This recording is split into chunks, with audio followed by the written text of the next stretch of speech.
This conference will now be recorded. Preeclampsia can also manifest like vomitings. And the condition associated with pregnancy, again, our medical disorders, surgical conditions, and gynecological conditions. Hiatus hernia also can present as vomitings. This is with late pregnancy because the abdomen, gravid uterus size increases, there will be furthermore aggravation of this hiatus hernia. And what are the causes associated with pregnancy? So we are discussing medical conditions. What are they? Intestinal infestation like worm infestations, urinary tract infections, hepatitis, DKA, diabetic ketoacidosis can also present like vomitings, pyelonephritis or uremia. And what are our surgical conditions? The most common is appendicitis or it can be a peptic ulcer. Intestinal obstruction can also come with vomitings, cholecystitis, pancreatitis. Pancreatitis is also seen in pregnancy. And what are the gynecological conditions? Twisted ovarian tumor. When there is an ovarian tumor, there can be twisting or torsion, which can lead to severe pain and vomitings or red degeneration of fibroid. What is fibroid? It's a benign condition, leiomyoma. We all know we have three types: submucosal, intramural, and subserosal. These fibromyomas are prone for degenerations, maybe calciferous degeneration, sarcomastosis degeneration, or this red degeneration. Red degeneration of fibroid is common in pregnancy. And here it is self-limiting condition. Only we have to do is symptomatic management for pain. Simple NSAIDs can relieve this red degeneration of fibroid. Okay. So these are the conditions which cause vomitings. And it can be simple vomiting, that is emesis gravidum, that is seen in normal pregnancy. The patient complains with nausea and occasional sickness. Some may have throughout the day. Slight vomiting is so common in early pregnancy, and this vomiting is usually small, can be clear, or sometimes it will be bile stain. And so a simple amount of vomiting won't produce any health impairment, and it won't restrict her normal daily activities. And the features usually go by 12 or 14 weeks. By completion of first trimester, usually this morning sickness will subside in most of the patients. Some may carry throughout pregnancy also. So high level of HCG. So the reason for this vomitings is HCG that is produced by syncytial trophoblast. So beta HCG and also the placental hormones, estrogen, and altered immunological status, and probably all these will be aggravated by neurogenic factors. So these are the probable causes. That's why this hyperemesis gravidarum or excessive vomitings is seen in molar pregnancy and multiple pregnancy, because these two conditions are associated with excessive serum beta HCG, which is responsible for vomitings. So how will you manage simple vomiting? Most of the times reassurance is enough. You counsel the patient, reassure, it is common, it will subside after completion of your first trimester. Most of the times it will be enough. And you ask her to take plenty of fluids, fruit juice, and small frequent meals. In spite of 3 big meals, you can advise her to take small frequent meals and taking dry toast or biscuits, avoiding too spicy or too oily fatty foods. And also because of vomiting, she might be in deficiency, we can give supplementation of thiamine B1 vitamin 100 mg daily. This we will give in case of hyperemesis also. And if all the above things fail, you can go for antiemetics like trifluoperazine 1 mg twice daily, or you can go for ondansetron and promethazine. So what is this hyperemesis gravidarum? That part is about normal emesis gravidarum, and this is a severe type of vomiting in pregnancy. This has deleterious effect on the health because she is not having any fluid or food through mouth. So there will be deleterious effect on the health of mother and or the baby, and this incapacitates her day-to-day routine. She is not able to perform her day-to-day activities. So what are the adverse effects? She is not taking anything means dehydration, metabolic disturbances, electrolyte imbalance. It can be metabolic acidosis due to starvation, or can be alkalosis due to loss of HCl from vomitings, and there will be weight loss in first trimester. And this is rare condition. Incidence is less than 1 in 1000 pregnancies. So what is the etiology? Which women are less than 1 in 1000? We are telling which women are prone for this hyperemesis primigravida. Engaged, early 20s or teenage girls, and who are lean girls or family history. If mother is having this hyperemesis, the child is likely to repeat this hyperemesis again. And multiple gestational trophoblastic disease, molar pregnancy and multiple gestation. As we discussed, there will be more beta hCG and more excessive vomitings, and they are prone for this hyperemesis gravidarum. And women who have history of some motion sickness or migraine, that adds on, and in pregnancy they will have this excessive vomitings. So there are proposed theories like hormonal. Hormonal is the most common because of our hCG, estrogen, progesterone, and other placental hormones. Psychogenic also plays a role, and dietic deficiency, allergies or immunological basis, and decreased gastric motility, that is because of our progesterone. So hormonal theory, excess of hCG, like in case of molar pregnancy or multiple gestation, on high serum level of estrogen. Excessive progesterone, what will it do? It relaxes the cardiac sphincter and retention of gastric fluids due to impaired gastric motility, thereby excessive vomiting. And other hormones like prolactin, thyroxine, leptin, adrenocortical hormones also play a role in this excessive vomitings. And what are the psychogenic theories? Probably aggravates nausea. Some women can have this underlying conversion disorder, somatization, or this is most common, excessive perception of sensation by the mother. So, once she is pregnant, some will have an aversion towards certain foods or even the smell. Some kind of smell they will have severe aversion, and they will show like excessive vomiting. So this is most commonly seen in psychogenic disorders. And dietary deficiencies, like when she's having low carbohydrate diet or diet or deficiency of vitamin B1 and B6, these are dietary factors. And protein deficiency diet also, whenever women antenatal comes to you, first we will counseling about the diet. You have to take higher protein diet, iron rich diet. So some will take multivitamin supplementation also. So these deficiencies again prone towards our hyperemesis. So what are the metabolic, biochemical and circulatory changes? In pregnancy, what happens is first trimester it can show like thyrotoxicosis because the TSH will be suppressed and T4, free T4 will be elevated because the alpha subunit of this TSH and hCG will be simulating. So that's why there will be alteration in the serum TSH also. So that's why when a patient comes to you for routine antenatal checkup also, in first trimester we will go for serum TSH because of this hCG alpha subunit simulating between the two, there will be alteration in the levels of serum TSH and free T4 also. And it can lead to metabolic acidosis, which is due to starvation, or alkalosis due to loss of HCl. And there can be electrolyte imbalance, excessive vomiting, loss of water and all the salts. And there can be hyponatremia, potassium loss, hypokalemia, potassium, hyponatremia, sodium. So there can be loss of electrolytes, and there will be rise in the blood urea and uric acid. And the patient will suffer from obviously hypoglycemia. No food means what happens? Hypoproteinemia, hypoglycemia, and hypovitaminosis. These are all the changes. And metabolic changes, there can be ketosins because she's under starvation due to low carbohydrate and incomplete oxidation of fat, and excretion of acetone. That's why when you go near a patient which is severely sick due to this hyperemesis, we can typically feel the acetone breath smell.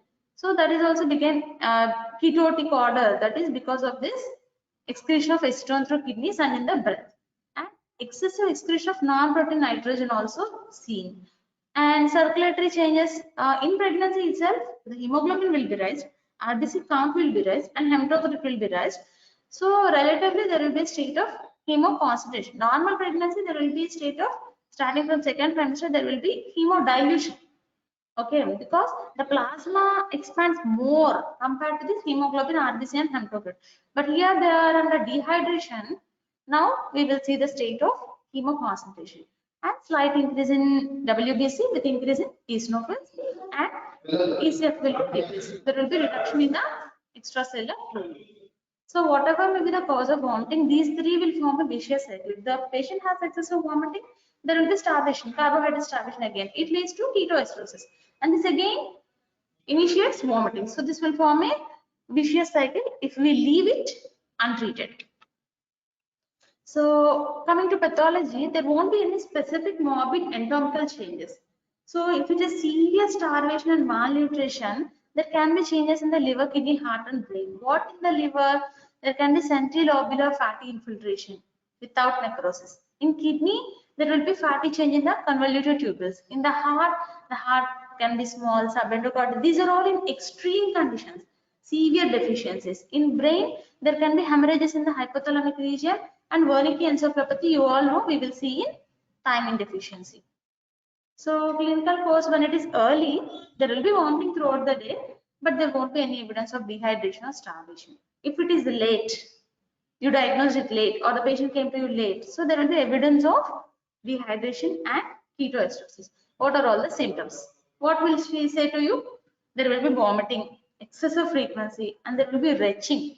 In between vomiting also there will be continuous retching. And because there is no input, obviously output will decrease, urine output decrease, oliguria, and there will be epigastric pain, no diet, constipation, thylism, deficiencies, and retrosternal discomfort or heartburn also in conditions. So when she is having excessive vomiting, she can have a dry mouth and extreme thirst. There can be tachycardia, faster heartbeat, excessive weight loss. She will be very lean, oliguria, lesser urination, and obviously blood pressure also will be on lower side. So how will you say she is early or late hyperemesis? Late hyperemesis means already the signs and symptoms of dehydration already started. How will she look like? There will be dry coated tongue, sunken eyes, acetone smell in the breath, tachycardia, BP will be lesser, hypotension. There can be even rise in temperature. And jaundice if present is a very late feature, more than 5% loss of weight. So vaginal examination and then ultrasonography will confirm your diagnosis. There is one scoring called Fuchs scoring, quantification of emesis. In hyperemesis, we have a scoring which is based on how many hours of nausea per day, how many episodes of vomiting per day, and how many episodes of retching per day. So like this, we will score a scoring system. Mild is less than or equal to 6, moderate is 7 to 12, and severe is 13 to 15. So no need to go in detail in UG level. Just know that there is one scoring system for this vomiting. You call it as Fuchs scoring. Enough. So you have to confirm it now. How? Investigation part, urine analysis. Quantity, oliguria means smaller the quantity of urine. Urine will be high colored and high specific gravity in the presence of acetone, protein and bile pigments in the urine. And biochemical and circulatory changes, there will be disturbances in electrolytes. Okay, electrolytes will be decreased and complete blood picture when you do because of hypovolemia, she is in a state of dehydration, there will be a relative state of hemoconcentration. And liver function test. There can be mild elevation in bilirubin, moderate increase in transaminases, and a rise in the alkaline phosphatase, which is twice the upper limit. So we will go for this thyroid investigations also. Serum TSH will be low in hyperemesis gravidarum because of the cross reaction of alpha subunit of both HCG and TSH receptor, and this normalizes it without any treatment by 18 weeks. Okay, so you have to exclude these anti-TPO and TSH receptor like Graves and Hashimoto's disease also by doing extra antibody investigation. So you after the basic investigation, you have to go for ultrasound because to rule out our multiple pregnancy, more than one gestation, and molar pregnancy because these are the conditions associated with pregnancy, excessive vomiting, excessive beta HCG, and also you have to we can rule out all other gynecological and surgical conditions which can be made out in ultrasonography. Like appendicitis, you can make out, ovarian torsion, you can make out. So you can rule over gynecological and surgical causes also with the help of ultrasonography. And ophthalmoscopy, you can rule out retinal hemorrhages and retinal detachment, which can also be seen in late stages of hyperemesis gravidarum. And ECG. Why ECG? This we discussed already electrolyte imbalance. So potassium imbalance is associated with arrhythmias and all. So ECG is also important. So what is the differential diagnosis? If the patient is having right upper quadrant pain, we have to rule out hepatobiliary disease. If the vomiting and nausea is associated with dysphagia or hematemesis, GERD, esophageal gastric disease, and alkaline phosphatase preeclampsia helps in the nausea vomiting begin in second trimester, not in first trimester, and also psychological. So most of the times this hyperemesis is clinical diagnosis, and this is a diagnosis by exclusion. If you exclude all the medical, surgical, and other gynecological conditions only, if all are ruled out, then only you can label it as because of pregnancy and because of this hyperemesis gravidarum. And ultrasound helps to detect the twins and gestational trophoblastic disease. You can exclude gallbladder disease, biliary tract disease, pancreatitis, hepatitis, and exclude all the conditions, gynecological, medical, surgical conditions. Then you can label it as, so this is a diagnosis of exclusion. So what are the complications? What happens? Maternal complication, there will be neurological complication like Wernicke encephalopathy, beriberi. These are due to thiamine deficiency, pontine myelolysis, peripheral neuritis, Korsakoff psychosis, stress ulcers in the stomach, esophageal tears, severe vomitings, excessive vomitings. You call it as Mallory-Weiss syndrome. We can see this in alcoholics also. And jaundice, hepatic failure, convulsions, coma, and hypoproteinemia due to vitamin K deficiency because the liver is not functioning well, and renal failure because of severe dehydration and all. She can even land up in deep vein thrombosis, and spontaneous pneumomediastinum or subcutaneous emphysema, very rare, and retinal hemorrhages. These are the very rare and fatal complications.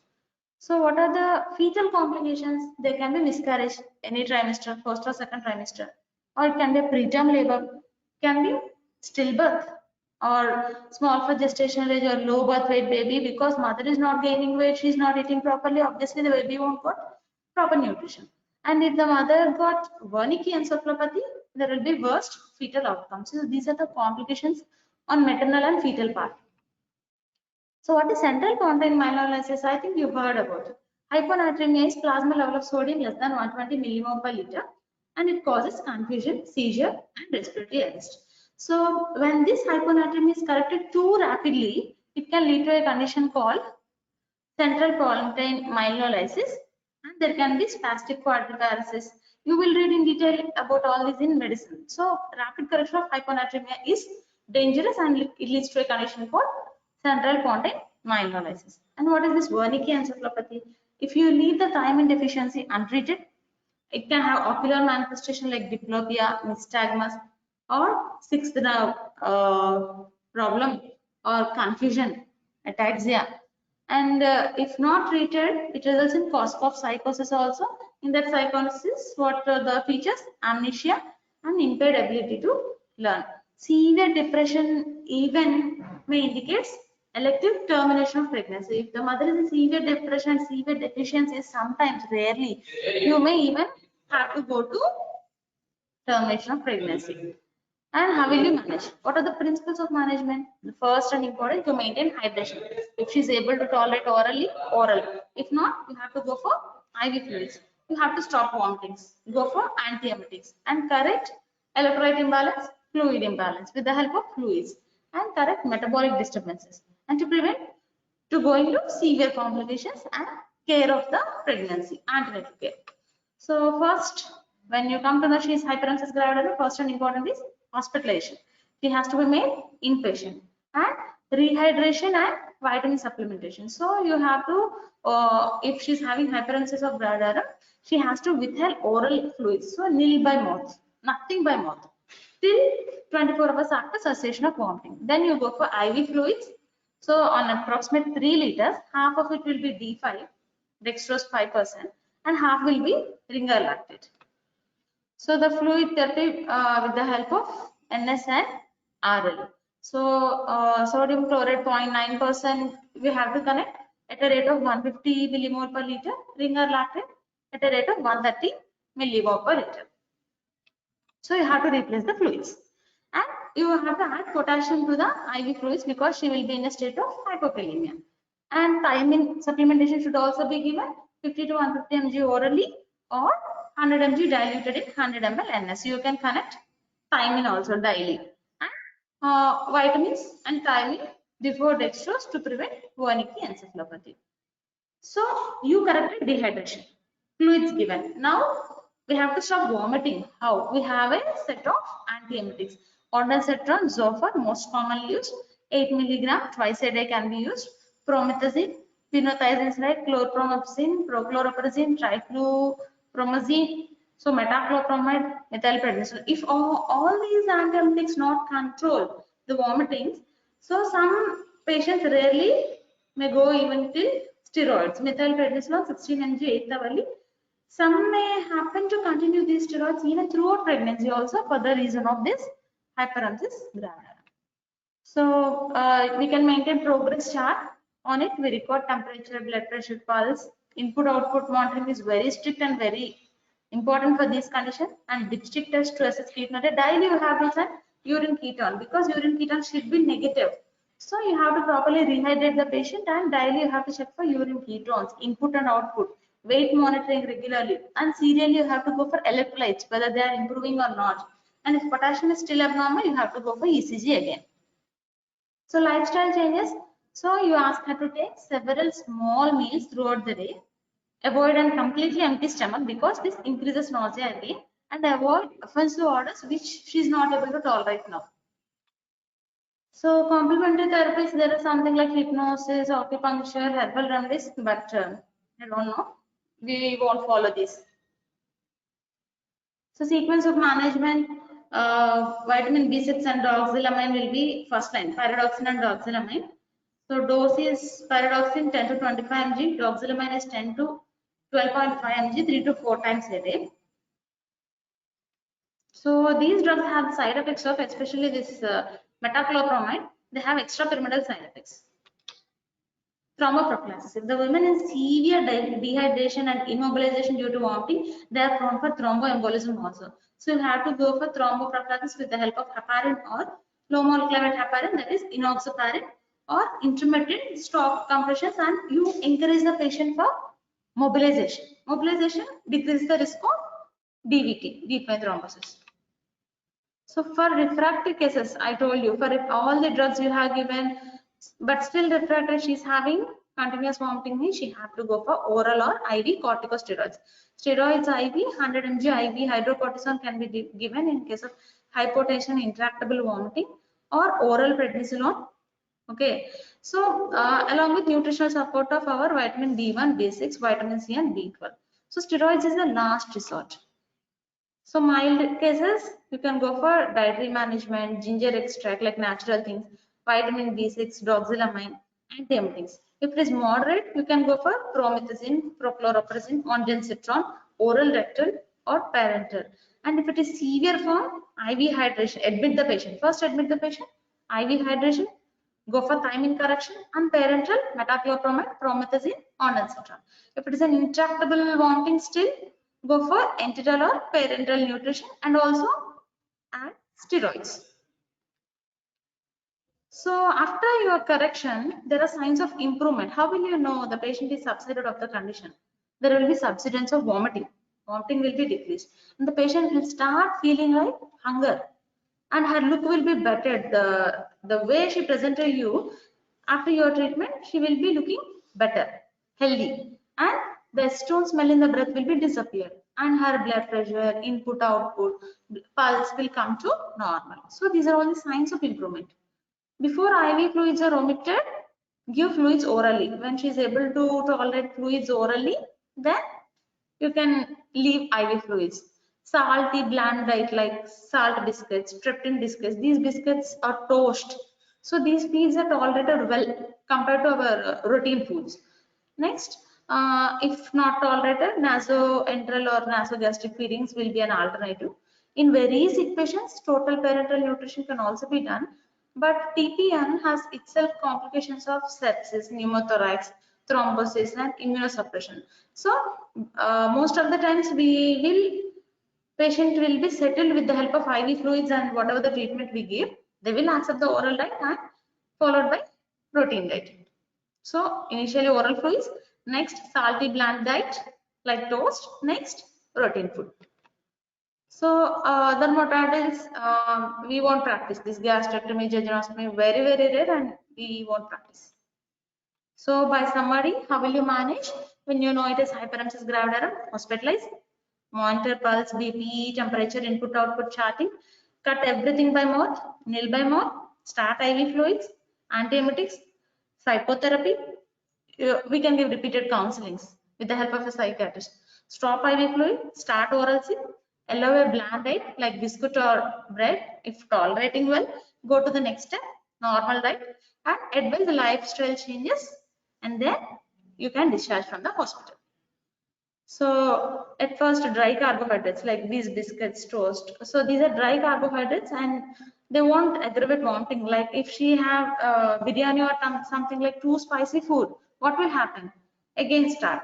So she can slowly improve the diet towards the normal diet. Okay, finish. Students, I hope you have an idea about hyperemesis gravidarum. Just a minute.